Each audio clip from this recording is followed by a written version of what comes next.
Explica para a gente, por favor, o que é um sistema agroflorestal? É uma forma de fazer agricultura baseada nos princípios da natureza. Nos últimos anos, especialmente a partir da Revolução Industrial e especialmente a partir da Revolução Verde, nos últimos 30, 40 anos, o paradigma da agricultura tem se transformado no paradigma da domesticação completa de tudo. Você domestica ao máximo a espécie, ao ponto dela precisar completamente do homem para conseguir sobreviver, e você domestica completamente a paisagem para garantir que aquela paisagem só venha a planta que você queira.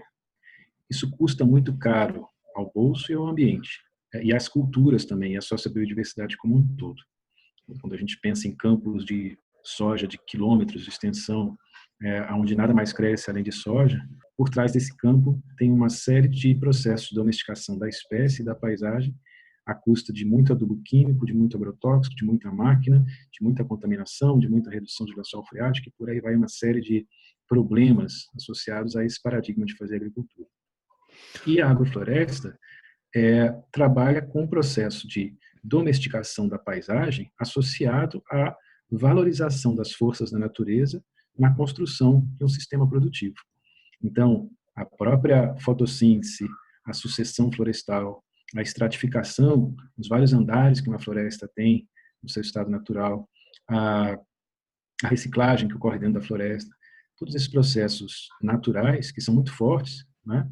A gente pega uma floresta amazônica ou uma floresta tropical de forma geral, é muito produtiva, é muita madeira, é muito fruto, é muito animal, ocorre naturalmente. Se a gente consegue trabalhar junto com esses processos que são naturais, estimulando, direcionando até parte desse processo no sistema produtivo, a gente trabalha junto com a natureza, contribuindo para um processo de fartura, para um processo de cada vez maior evolução do próprio sistema.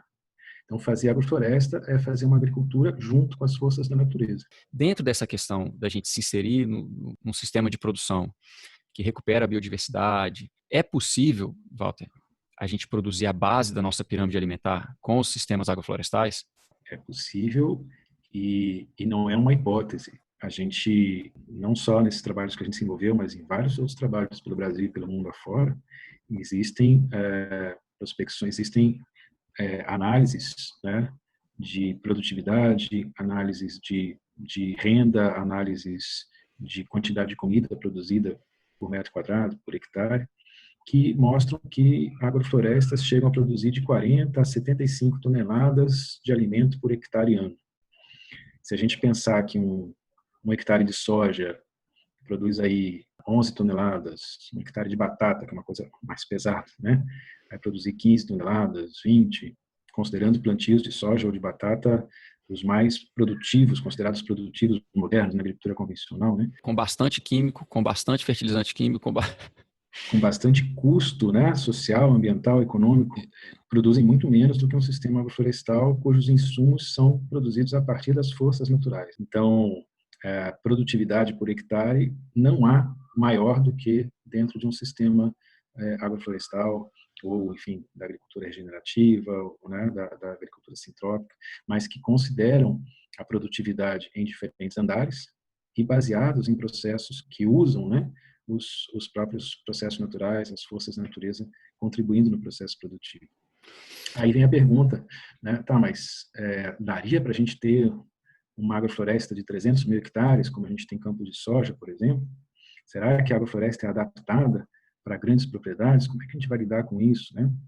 E aí tem duas vertentes. Uma delas é questionar a base dessa própria pergunta. Talvez uma pergunta anterior a essa seja: a gente precisa realmente expulsar as pessoas do campo para ter 300 mil hectares na mão de uma pessoa só, como é o caso da soja? Poucos produtores rurais produzirem quase toda a soja do Brasil, que ocupa 52% da área cultivada no Brasil. Será que a gente precisa de uma estrutura agrária dessa natureza que concentra a renda, que expulsa pessoas do campo, que gera problemas ambientais? Então, há uma vertente que coloca, e eu concordo com ela, que fazer agrofloresta é sim para pequena propriedade. E associado à agrofloresta, é importante a gente fazer uma reforma agrária agroecológica. A gente tem experiências recentes muito interessantes dentro de assentamentos de reforma agrária no Brasil, tendo sua base produtiva agroflorestal, gerando renda e gerando qualidade de vida para os agricultores assentados, e ao mesmo tempo mantendo uma base florestal, né? Essa é uma situação. A outra é que, sim, também dá para fazer agrofloresta em áreas maiores, tem gente se debruçando sobre isso, né, fazendo, adaptando equipamentos, adaptando tratores, adaptando processos para áreas maiores. Então, existe também esse desenvolvimento tecnológico pensado para áreas maiores.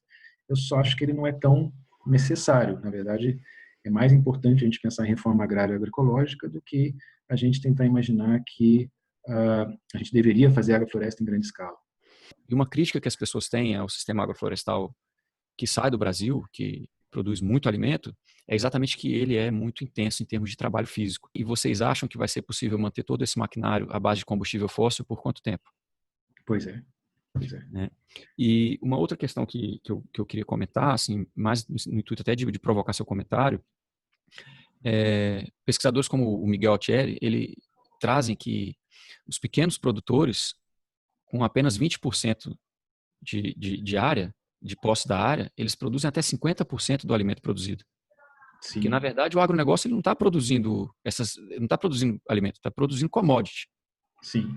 Quando eu fiz faculdade de agronomia, o paradigma colocado pelos professores é que a gente deveria estudar a tecnologia da grande produção, porque a pequena produção está afadada ao fracasso.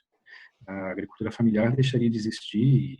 Quando a gente pega o censo agrário com dados de 2006, que foi o último censo, e nesse censo foi colocado dados até mais impactantes do que o Altieri traz numa escala mais global, né?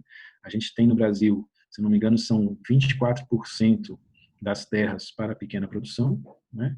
E essas terras produzem em torno de 70% do alimento consumido no Brasil. Especialmente os alimentos vinculados à cesta básica de alimentação, né? Arroz, feijão, leite, a carne de frango, a carne de porco. Walter, mas repete isso, por favor. Os pequenos produtores, com 24% da terra disponível, cultivável, produzem mais de 70% do nosso alimento. Isso. E em torno também de 70% da mão de obra no campo. Então, do ponto de vista de produção e de mão de obra ocupada, bate de longe os outros 70 e poucos por cento das áreas cultivadas em grande escala, né? E é interessante também que no censo de 2006, a produtividade da agricultura da pequena produção é quase o dobro da produtividade da agricultura em larga escala.